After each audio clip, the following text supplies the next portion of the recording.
Imagine walking into your father's birthday party, hoping just once to finally feel accepted again. But instead, you find a cruel name tag waiting at your seat. Family's biggest disappointment. That's exactly what happened to me. For years, my stepmom had quietly destroyed my relationship with my father, stole my inheritance, and made me invisible in my own family. But what she didn't know was I had proof of every single lie she ever told. Tonight, in front of everyone who believed her perfect facade, I was about to reveal her darkest secret and finally reclaim my life. Hit the subscribe button and turn on notifications to follow more inspiring stories of strength and justice. I never expected the cruelest wound to come wrapped as a birthday gift. The air inside the banquet hall felt heavy, filled with the mingling scent of expensive perfumes, grilled steak, and sugary cake frosting. Laughter echoed around me, loud, cheerful, oblivious. I paused at the entrance, taking a deep breath, steadying myself, preparing to face the man I once called my hero, my father. My eyes scanned the meticulously arranged tables, gleaming silverware, candles flickering gently as if promising warmth that wasn't truly there. Guests clustered, glasses in hand, smiling, chatting, all perfect masks covering their imperfections. My heartbeat quickened. Coming here had been difficult enough without knowing Karen was behind it all. As I approached my seat, the delicate white place card caught my eye instantly. Elegant handwriting curled across it in smooth, cruel loops, each word slicing deeper than a blade ever could. Family's biggest disappointment, Mary. I felt the world blur momentarily, my vision tunneling. My fingertips brushed the edge of the card, the creamy texture mocking me. Heat surged through my chest, rising up my neck and pooling in my cheeks. Karen's perfectly manicured fingerprints were all over this twisted joke. I lifted my gaze, finding her watching me from across the room. She stood proudly beside my father, arm looped possessively around his elbow, her triumphant smile shimmering under the chandelier lights. She knew exactly what she had done, what message she'd sent. Yet, despite the pounding in my chest and the rush of anger swelling inside, I refused to grant her the satisfaction of my outrage. Instead, I straightened my shoulders, breathing slowly, deliberately, and forced a composed, indifferent smile onto my lips. Tonight wouldn't break me. It would forge me anew. Standing at the table, that small piece of card still clutched between my trembling fingers, I briefly closed my eyes. Amidst the muffled laughter and clinking glasses, memories surged forward, vivid and bittersweet, pulling me backward through time. It was a sunny afternoon, warm enough that my bare feet felt the heat rising from the old wooden dock beside our family's lake house. I could see my father clearly back when he truly was my father, standing waist deep in the sparkling water, arms stretched wide, calling out my name with laughter echoing over the lake. "Come on, Mary, jump! I promise, sweetheart, I'll catch you." I hesitated, toes curled over the splintery edge, eyes wide with nervous excitement. My father had always been my superhero, strong arms, gentle eyes, and a smile bright enough to chase away every shadow. I took a deep breath, closed my eyes, and jumped. Gravity held me momentarily, and then I fell into his waiting arms, feeling safer than I'd ever felt before or since. That feeling didn't last. After Mom passed, the warm laughter and protective embraces faded into silence and cold distance. My father's smiles became fewer, his presence a mere shadow. Karen entered our lives with elegance, charm, and whispers that gradually turned him away from me. The memory of the lake faded into photographs hidden in drawers, replaced by expensive vacations I wasn't invited to, dinners I didn't attend, and laughter I didn't share. Karen's children, Olivia and Hunter, swiftly occupied spaces I'd once held. Olivia, polished and pretty, was Karen's perfect reflection. Hunter, athletic and charismatic, quickly became the son my father had always secretly desired. In their smiles, he saw successes. In their achievements, he found pride. And in me, only reminders of loss and disappointment. One Christmas Eve, when I was 17, I stood hidden at the edge of the staircase, watching as my father gifted Olivia a necklace once belonging to my mother, a piece he'd promised me years before. He didn't see me crying silently there in the shadows. If he had, would he have even cared? I reopened my eyes sharply, returning to the noise and glitter of the present moment. The past couldn't be changed, no matter how deep the wounds. Tonight was not about reliving those broken promises. It was about reclaiming myself from their shadow. And for the first time in years, I felt something stronger than sadness rising within me.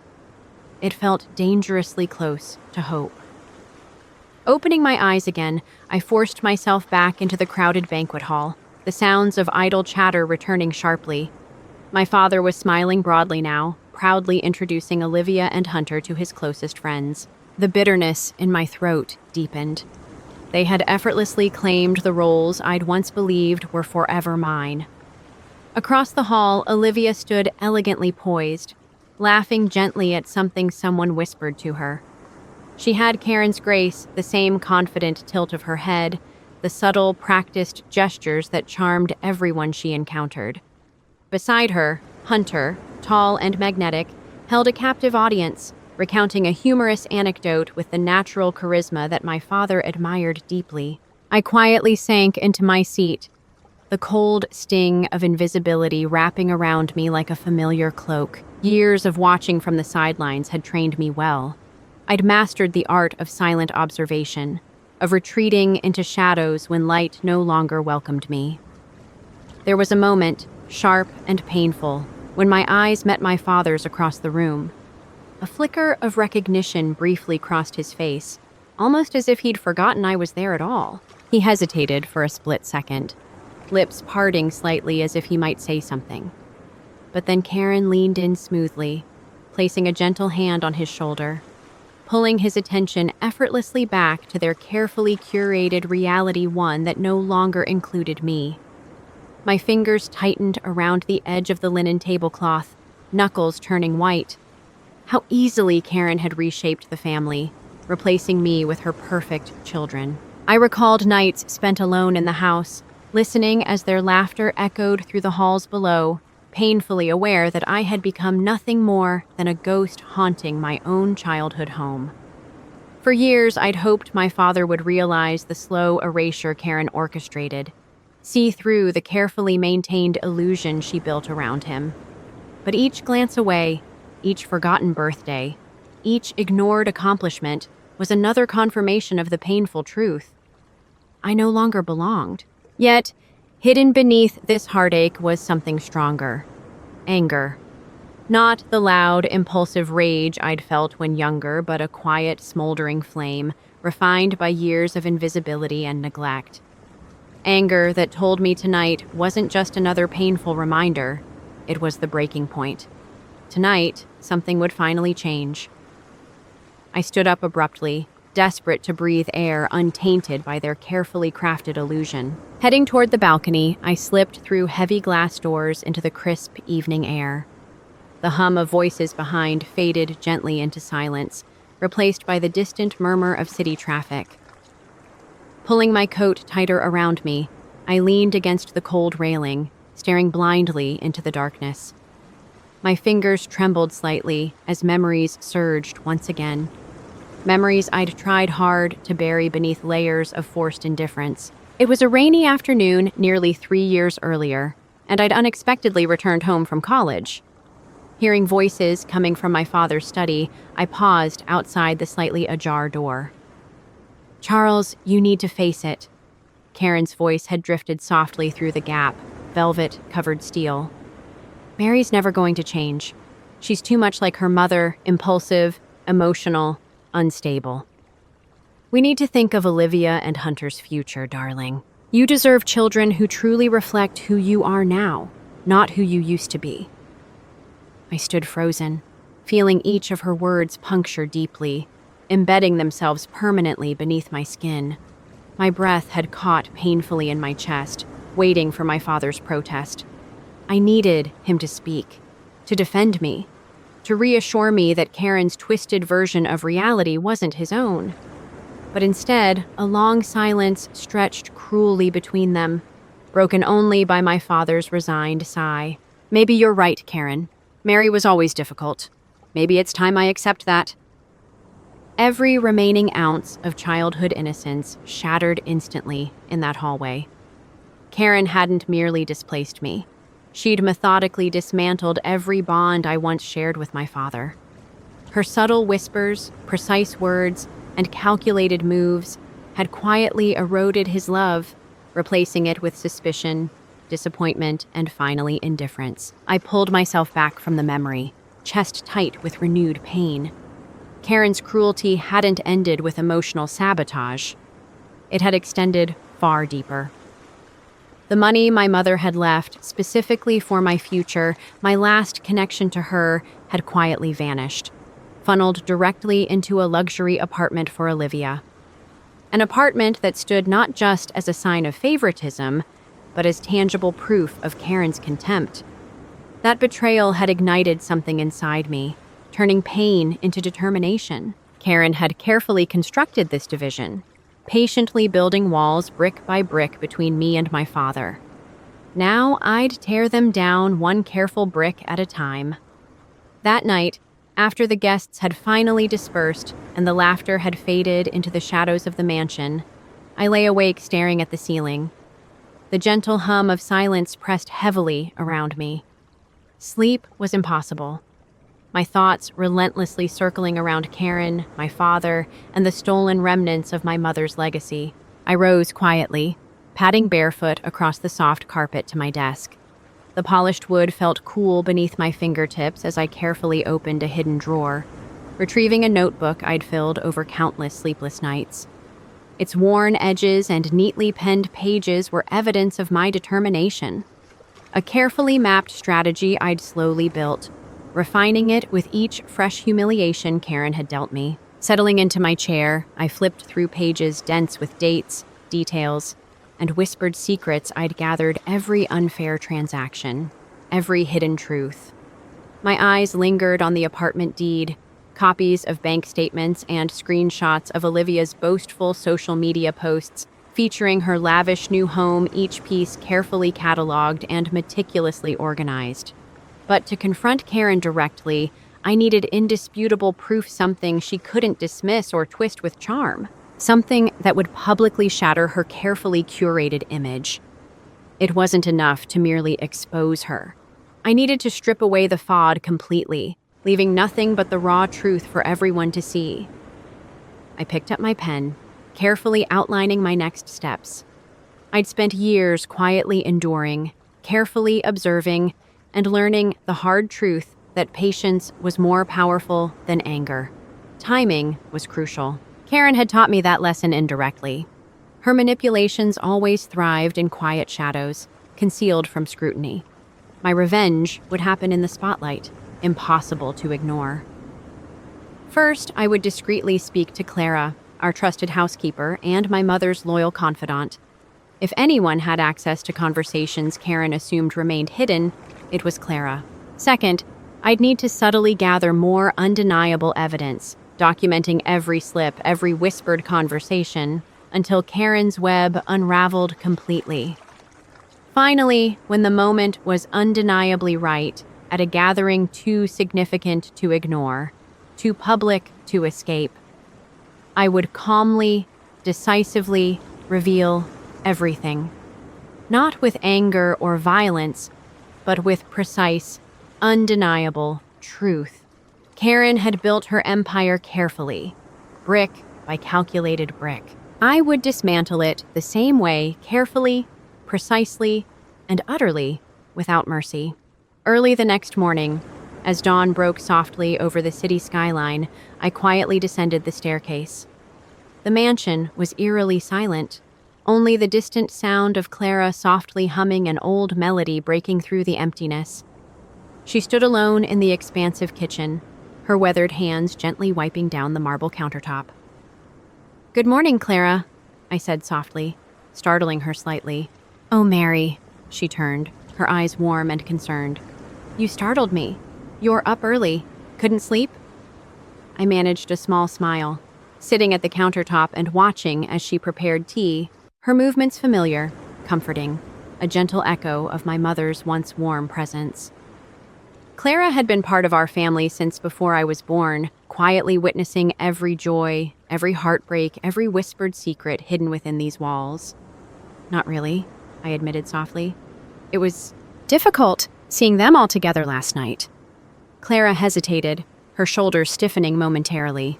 She placed a cup of tea gently in front of me, her eyes searching mine with unusual intensity. "Mary, there's something I've been meaning to show you. Something you need to see, something that could help you." She moved silently toward a small drawer near the pantry, carefully extracting an envelope hidden beneath neatly folded kitchen towels. Returning to me, she placed it carefully in my hands, her eyes steady, voice firm yet gentle. "I recorded this secretly a few weeks ago. I wasn't sure when would be the right time to show you or if I ever should. But last night made it clear. You deserve the truth." I opened the envelope with trembling fingers, pulling out a tiny USB stick nestled securely inside. My heart quickened with anticipation and anxiety. "What's on this?" "Karen's voice," Clara said softly but resolutely. "It's a conversation between her and Olivia, recorded by accident while I was cleaning the office. They didn't realize I overheard. Karen openly admits everything, the money she diverted, the lies she told your father, even how she convinced him to withdraw his affection from you." I stared at Clara, my heartbeat thundering in my ears. Hope, pain, and vindication surged together into one overwhelming wave. "Why didn't you tell me sooner?" Clara's eyes softened. "Because I was waiting for you to be ready. Revenge is powerful, Mary. But using it wisely at exactly the right moment can heal as well as destroy." Tears pricked the corners of my eyes, gratitude blending with resolve. Clara had given me something more powerful than mere revenge. She'd given me the certainty that my fight was justified, that the truth was undeniably mine to reveal. "You have to use this carefully," Clara cautioned gently. "Karen is clever and ruthless. One mistake and she'll twist everything against you. Promise me, Mary, you'll use this wisely." I nodded firmly, clutching the tiny object in my palm as if it were the key to my own freedom. "I promise, Clara, I won't waste this." And with that promise, a calm sense of purpose filled me. Karen had spent years burying me beneath lies and manipulations. Now, armed with undeniable truth, I was finally ready to rise. That night, alone in my room with the USB in hand, I stared at the tiny object as if it held both salvation and destruction. My heart beat unevenly, each thump echoing loudly in my ears. On the surface, this was merely a piece of technology, cold and unassuming.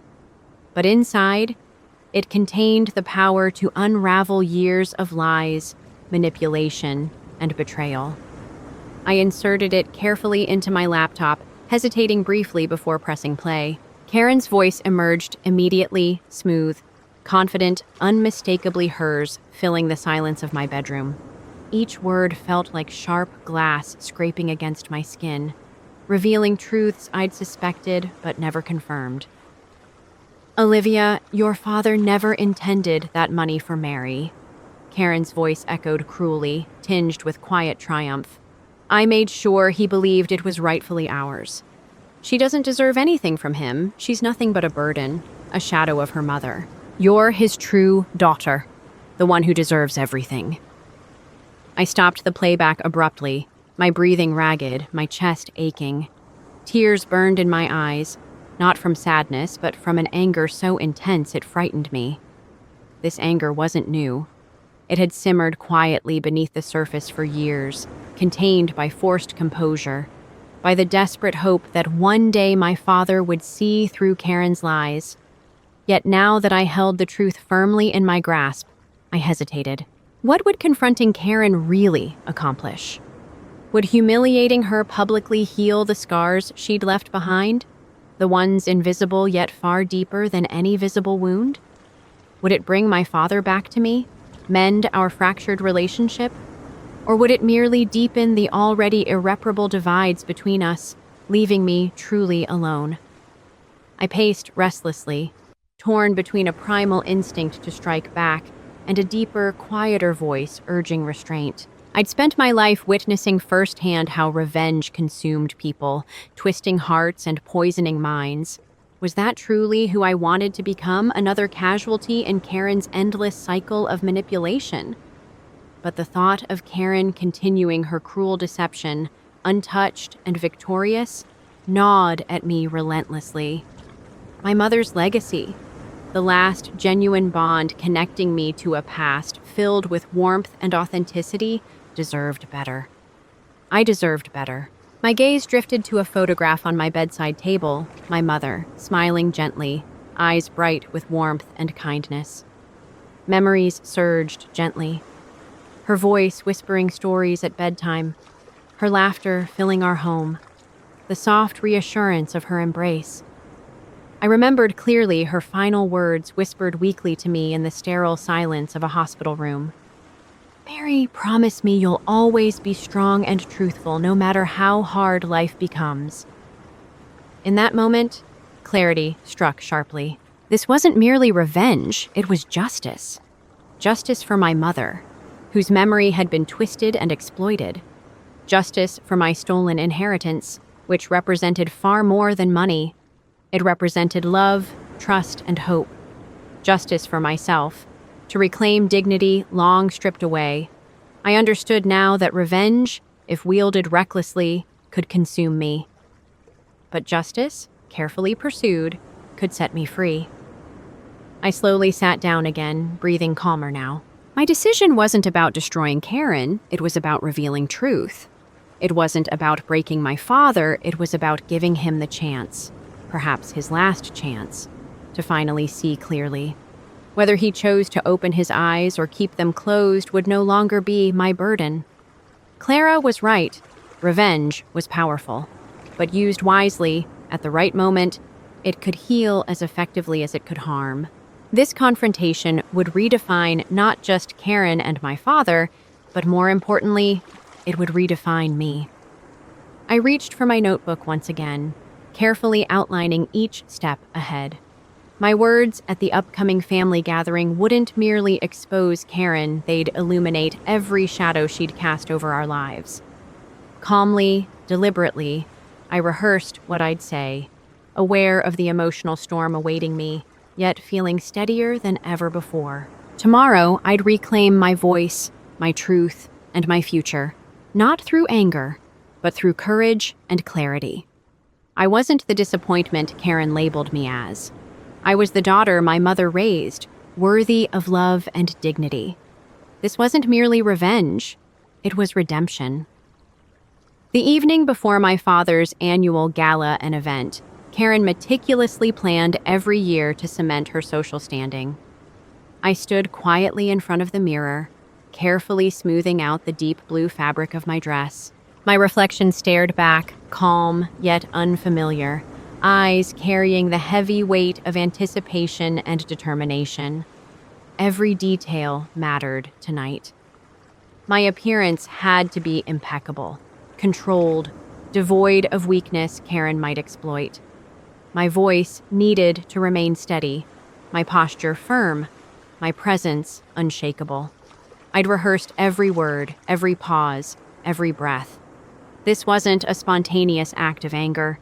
It was a carefully choreographed unveiling of truth. Earlier that afternoon, I'd meticulously duplicated the audio recording, making multiple backups, each secured separately.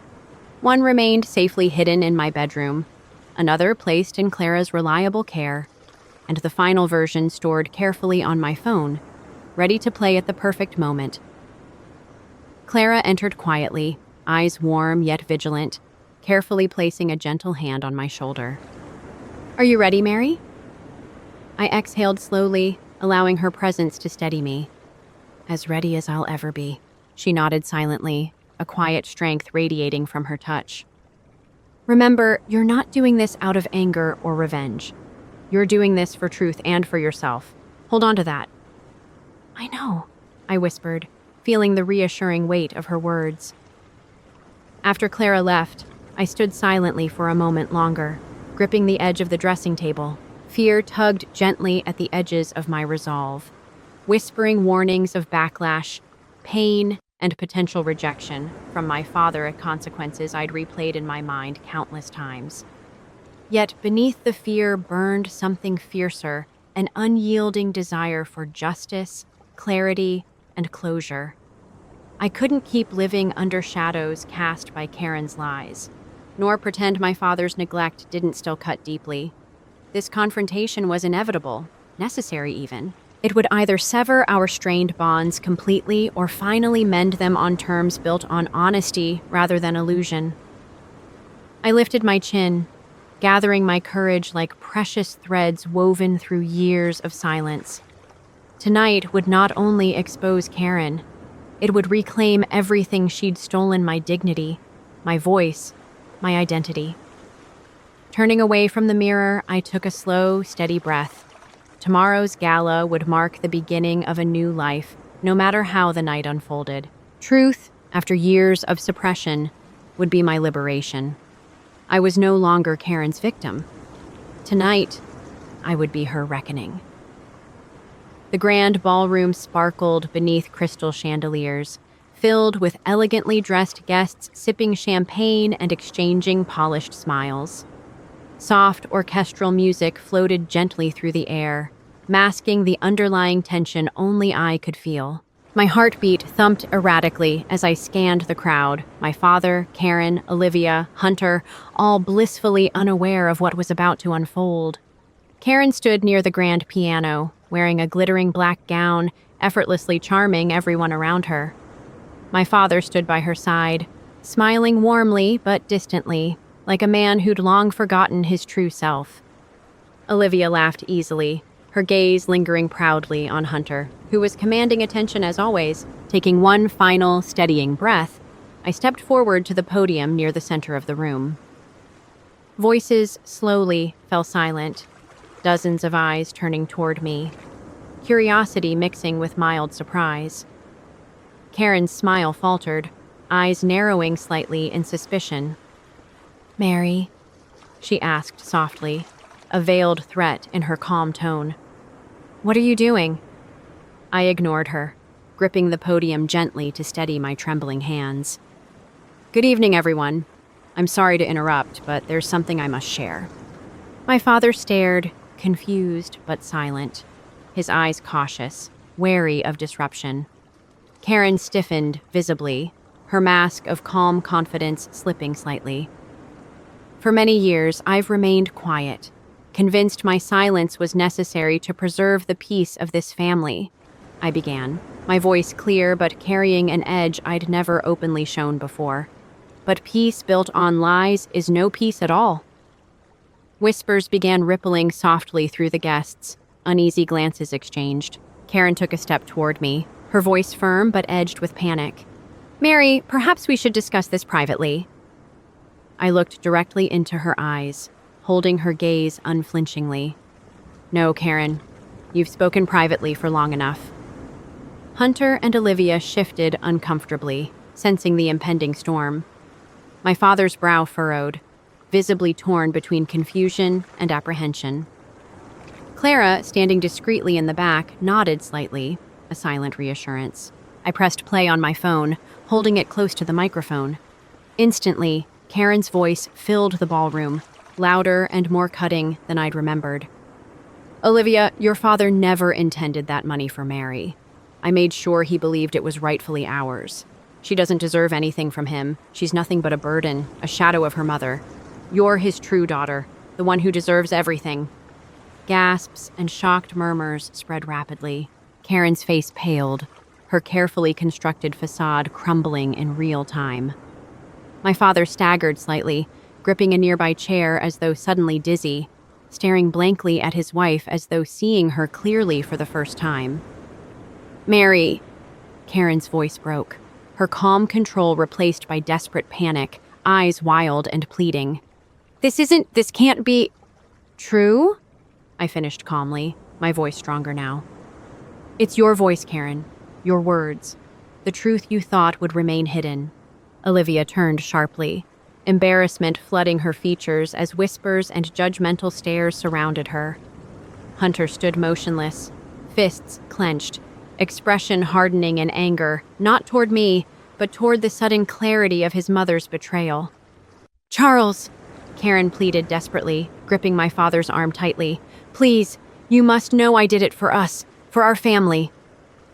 My father pulled away from her touch, confusion melting into pain, betrayal etched deeply across his face.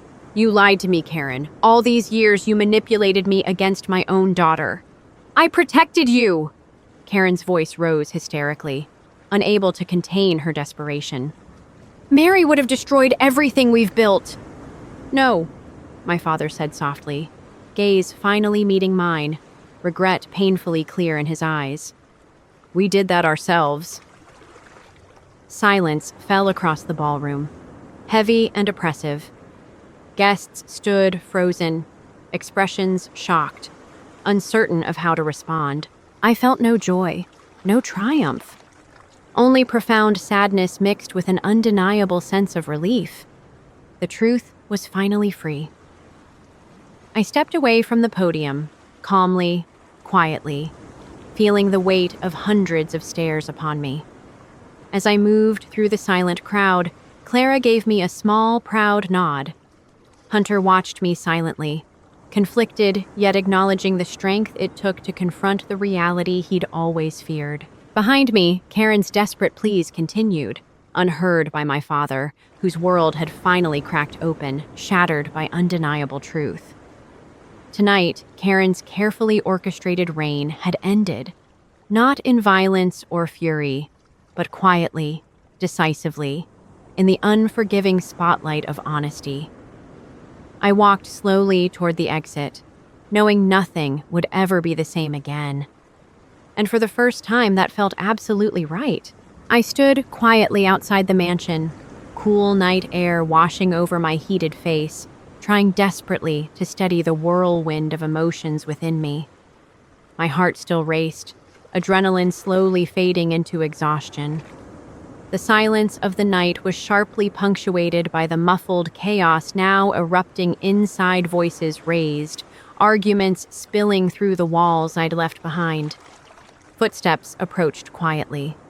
I turned, finding Hunter standing a few feet away, his face strained yet resolute.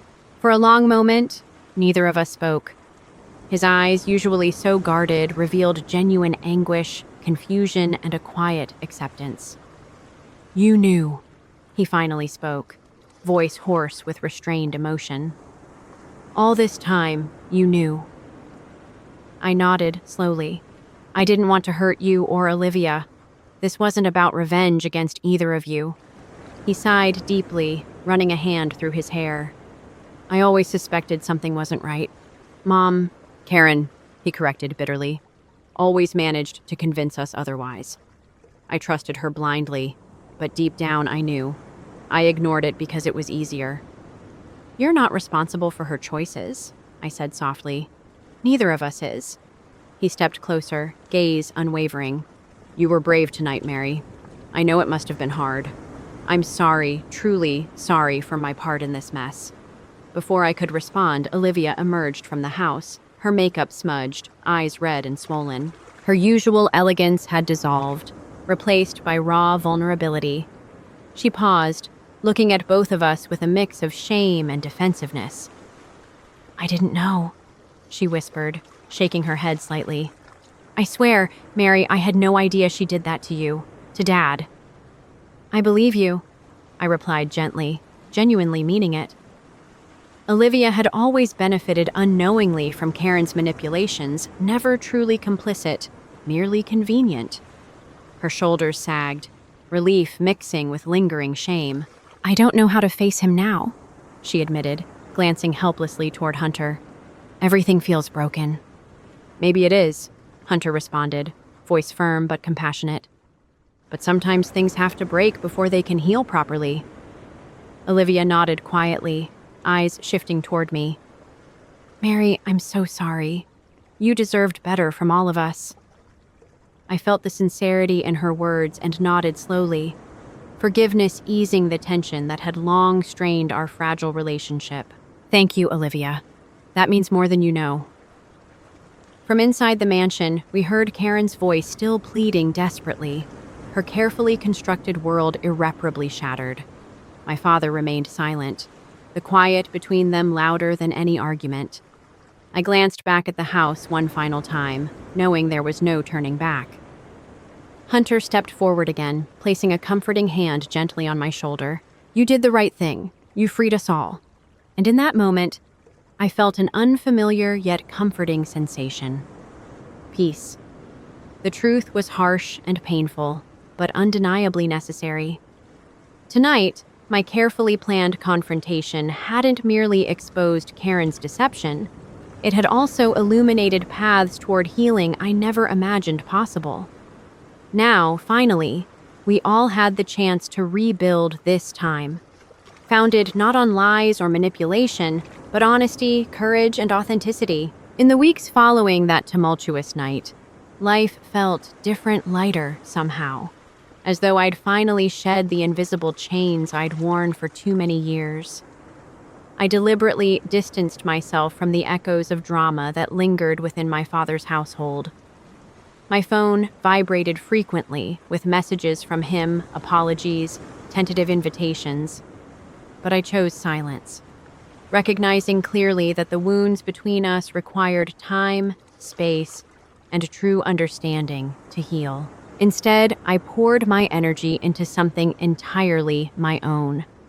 I'd long held dreams carefully hidden beneath layers of self-doubt, suppressed by Karen's scorn and my father's indifference.